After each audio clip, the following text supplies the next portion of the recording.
Hello friends, ఈరోజు Rajneesh all in one లో మీకోసం ఒక రసంతో మునక్కాయ రసంతో మీ ముందుకు వచ్చేస్తుంది మీ రజనీ జయకుమార్. ఈరోజు నేను చేయబోయే రెసిపీ మునక్కాయ రసం. చాలా చాలా టేస్టీగా ఉంటుంది, చాలా హెల్తీ రెసిపీ ఇది. మునక్కాయలు మనకి ఆరోగ్యానికి మంచి కాల్షియాన్ని ఇస్తాయి. చాలా చాలా మనలో ఉన్న టాక్సిన్స్ అన్ని బయటకు నెట్టివేస్తుంది మునక్కాయ అనేది. మునగాకు కూడా చాలా మంచిది. రెగ్యులర్ గా మనము మునగకాయల్ని ఏదో రకంగా కూర రూపంలో కానీ ఇలా రసంలో కానీ తీసుకోవాలి. దీనికి కావాల్సిన ఇంగ్రీడియంట్స్ ఒక 3 మునక్కాయలు ఎక్కువ వేసుకోవాలి, రసం చాలా టేస్ట్ గా ఉంటుంది.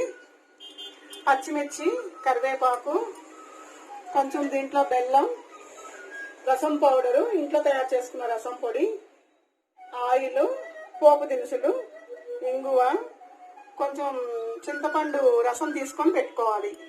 ఫస్ట్ వేసేసుకోకూడదు చింతపండు రసం. ఇప్పుడు చూడండి ఫ్రెండ్స్, నేను చేసే విధానము. ముందుగా ఇందులో నీళ్లు పోసుకుంటున్నాను. నేను ఈ కుండలో నీళ్లు పోసుకున్న తర్వాత ఈ మునక్కాయలు బాగా ఉడకనిద్దాం కొంచెం సేపు. ఈ పచ్చిమిర్చి కూడా వేసేసుకుందాం, కరివేపాకు కూడా వేసేసుకుందాం. వేసుకొని కొంచెం ఉప్పు వేసుకుందాం. బాగా ఉడుకుతూ ఉంటుంది. ఒక స్పూను ఉప్పు వేసుకుందాం. సైంధవ లవణం వేసాను. కొంచెం పసుపు వేసుకుందాం. కొంచెం కారం ఎక్కువ అవసరం లేదు, పచ్చిమిర్చి వేసాం కూడా కారం కొంచెము. తర్వాత రసం పౌడర్ వేసుకుందాం. ఇది ఇలా మరుగుతూ ఉంటుంది, కొంచెం సేపు మరగనివ్వాలి మనం. ఇలా కలిపేసుకొని ఈ నీళ్ళు సరిపోతే తర్వాత చింతపండు నీళ్ళు వేస్తాం కాబట్టి ఇవి ఉడకడానికి. ఫ్రెండ్స్, మనం అన్ని వేసుకున్నాం కదా, ఇంకా చింతపండు రసం వేయలేదు మనం. ఇవి ఉడుకుతూ ఉంటాయి. మనం మూత పెట్టుకుందాం, కొంచెంసేపు సిమ్లోనే ఉంచుకుందాం. చక్కగా ఉడికిపోయిన తర్వాత కొంచెం ఉడికాక అప్పుడు చింతపండు పులుసు పోసుకుందాం. ఫ్రెండ్స్, మన రసము ఉడుకుతూ ఉన్నాయి మునక్కాయలు. ఇప్పుడు ఈ చింతపండు రసం వేసుకుంటున్నాం. ఇందులో మునక్కాయలు సగం ఉడికిపోయినాయి. ఇప్పుడు ఈ చింతపండు రసంతో కొంచెం ఉడుకుతాయి. ఇంకొన్ని వాటర్ ఫుల్గా పోసుకున్నాం. ఇది కూడా మరిగాక మనం అప్పుడు పోపు పెట్టుకోవచ్చు. ఇందులో ఇంకా కొత్తిమీర ఏం వేసుకోవద్దు ఫ్రెండ్స్. ఈ మునక్కాయ ఫ్లేవర్ పోతుంది మనకి. కరివేపాకు ఒకటే వేసుకోవాలి. ఆల్రెడీ స్టార్టింగ్ లోనే నేను కరివేపాకు వేసుకున్నాను. పోపు పెట్టుకున్నాం. తర్వాత మరిగాక మళ్ళీ మూత పెట్టేసుకుందాం. సిమ్లో పెట్టేసుకొని మూత పెట్టేసుకుందాం. ఇలాగా మరుగుతూ ఉంటుంది. ఫ్రెండ్స్, మన రసం మరిగిపోయిందండి, చక్కగా మరిగిపోయింది. మునక్కాయ ఉడికిపోయింది మెత్తగా. ఇప్పుడు మనం పోపు వేసేసుకుందాం. ఇది మరుగుతూ ఉంటుంది. ఇలాగా ముందుగా పోపు వేసుకుందాం ఫ్రెండ్స్. కొంచెం ఆయిల్ వేసుకున్నాం, మీకు ఇలా చూపించింది.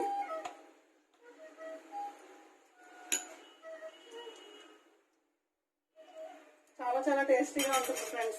దీనికి ముద్దపప్పు కాంబినేషన్ చాలా బాగుంటుంది. పప్పు చేసుకుంటే చాలా చాలా టేస్టీగా ఉంటుంది. మరిగింది, మనం పోపు దినుసులు వేసుకుంటున్నాం. ఇందులో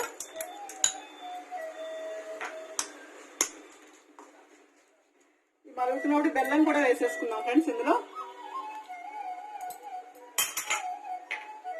ఈ రసం పొడి కూడా వేసేస్తున్నాను.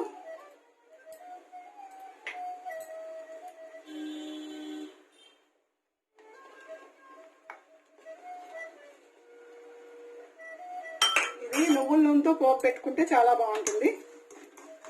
మనం పట్టించుకున్న నువ్వుల నూనె ఇట్లా నురగొస్తుంది ఫ్రెండ్స్, ఇదేదో అనుకోకండి.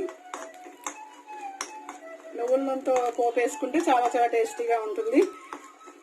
మనం పట్టించుకున్న ఆయిల్స్ మన హెల్దీగా ఉంటాము ఇవన్నీ తీసుకుంటే. మనము ప్యాకెట్ల నూనె వాడద్దు ఫ్రెండ్స్, దయించి గానుగ నూనెలే వాడండి. 1 కిలో 2 కిలోలు వాడే చోట 1 కిలో వాడదాము.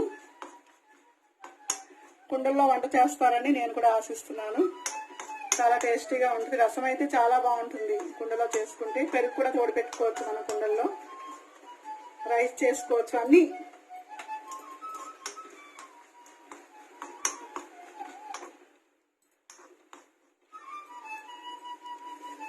కొంచెం ఇంగు ఎక్కువ వేసుకోవాలి.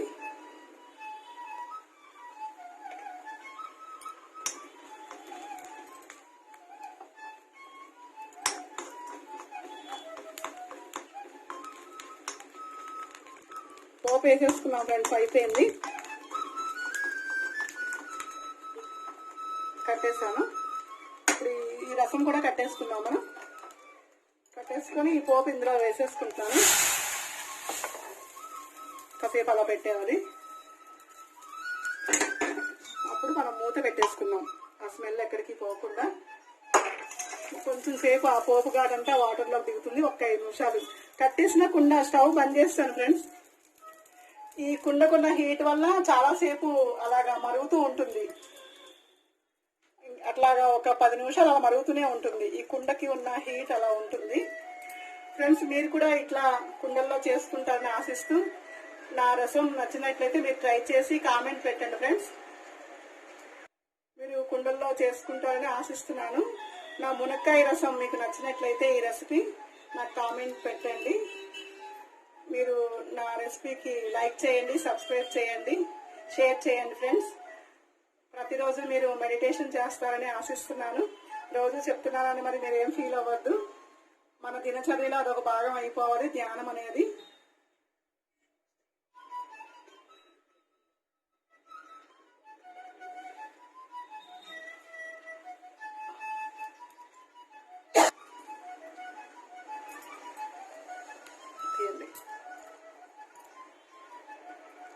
రసం మనకి అయిపోయింది ఫ్రెండ్స్. చూడండి ఎంత కలర్ఫుల్గా ఉందో, చాలా టేస్టీగా కూడా ఉంటుంది. దీన్ని చూస్తేనే నోరు ఊరుతుంది, ఇప్పుడే అన్నం తినాలనిపిస్తుంది. నేను ముద్దపప్పు కూడా చేస్తాను దీనికోసం. చాలా టేస్టీగా ఉంది. టేస్ట్ చేస్తాం ఇప్పుడు. మీరు కూడా చేసుకొని ట్రై చేయండి. ప్లీజ్ లైక్ చేయండి, షేర్ చేయండి, సబ్స్క్రైబ్ చేయండి ఫ్రెండ్స్. ఓకే, రేపు వేరే ఒక రెసిపీతో మీ ముందుకు వస్తుంది మీ రజనీ జయకుమార్.